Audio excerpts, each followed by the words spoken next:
ആലത്തൂർ മണ്ഡലം കോൺഗ്രസ് കമ്മിറ്റി നേതൃത്വത്തിൽ പ്രതിഷേധ സദസ് പോലീസ് സ്റ്റേഷന് മുന്നിലാണ് സദസ് സംഘടിപ്പിച്ചത്. ചൊവ്വന്നൂർ മണ്ഡലം പ്രസിഡന്റ് വി.എസ്. സുജിത്തിനെ പോലീസ് മർദ്ദിച്ചതിൽ പ്രതിഷേധിച്ചാണ് ആലത്തൂരിൽ പ്രതിഷേധ സദസ് നടത്തിയത്. KPCC member V. സുദർശനൻ ഉദ്ഘാടനം ചെയ്തു. നിങ്ങളിവിടെ എഴുതി വച്ചിട്ടുണ്ട് ഒരു ജനമൈത്രി പോലീസ് എന്ന്. ഇത് ജനമൈത്രി പോലീസ് അല്ല, കൊലമൈത്രി പോലീസാണ് ഇവിടെയുള്ളത്.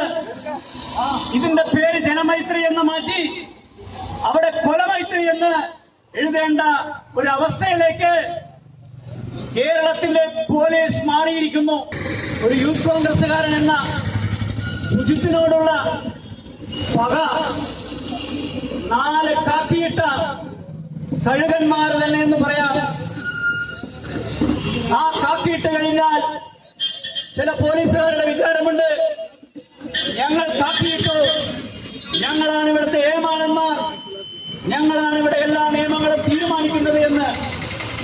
തീരുമാനിച്ചോളൂ, പോലീസിന് ഏത് കാര്യങ്ങളും തീരുമാനിക്കാം, നടപടിയെടുക്കാം, കേസെടുക്കാം, അതിനൊന്നും ഞങ്ങൾ പേടിക്കില്ല. എ. ഹാരിസ് അധ്യക്ഷനായി. Block Congress president K V. Kannan മുഖ്യപ്രഭാഷണം നടത്തി. UDF ചെയർമാൻമാരായ കനകാംബരൻ, മനോജ് കുമാർ, മുൻ ബ്ലോക്ക് കോൺഗ്രസ് പ്രസിഡന്റ് അബ്ദുൾ റഹ്മാൻ, അജിത് കുമാർ, ഉദയകുമാർ, അശോകൻ, രാമചന്ദ്രൻ, മുരളീധരൻ, ചെല്ലക്കുട്ടി എന്നിവർ പ്രസംഗിച്ചു.